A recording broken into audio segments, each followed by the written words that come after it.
Smoke பண்ணிகிட்டே இருக்கேன், ஆனால் வந்து ஸ்டாப் பண்ணணும் அப்படின்னு நினைக்கிறேன், ஆனால் என்னால் ஸ்டாப் பண்ண முடியலை. அதுக்கு நேச்சுரலாக என்ன பண்ணணும் அப்படிங்கிறது பார்க்கலாமா? கத்திரிக்காய் நார்மலாக வந்து நீங்கள் ஸ்நாக்ஸாக இல்லை வந்து பொரியல் அந்த மாதிரி எடுத்துக்கிட்டீங்க அப்படின்னா தாராளமாக வந்து ஸ்மோக்கிங்கை ஸ்டாப் பண்ணலாம். இதனால அப்படின்னா உங்களுக்கு கத்திரிக்காயில் வந்து பார்த்தீங்க அப்படின்னா வந்து நிக்கோட்டின் கண்டென்ட் அதிகமாக இருக்குது.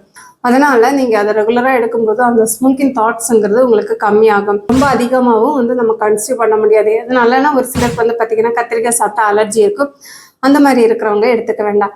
ஆனால் இதுக்கு மட்டும் கிடையாது. அதையும் தாண்டி வந்து பார்த்தீங்க அப்படின்னா கத்திரிக்காயில் நிறைய பெனிஃபிட்ஸ் இருக்குது.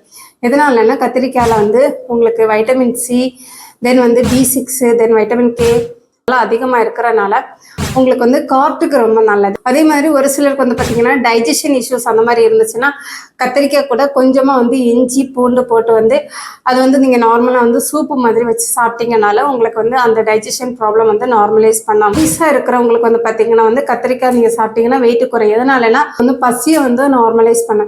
இதனால தாராளமாக வந்து நீங்கள் வந்து வெயிட் ரெடியூஸ் பண்ணணும்னு நினைக்கிறவங்க கத்திரிக்காய் பொரியல் மாதிரி மேக் பண்ணி தாராளமாக சாப்பிட்டுக்கலாம்.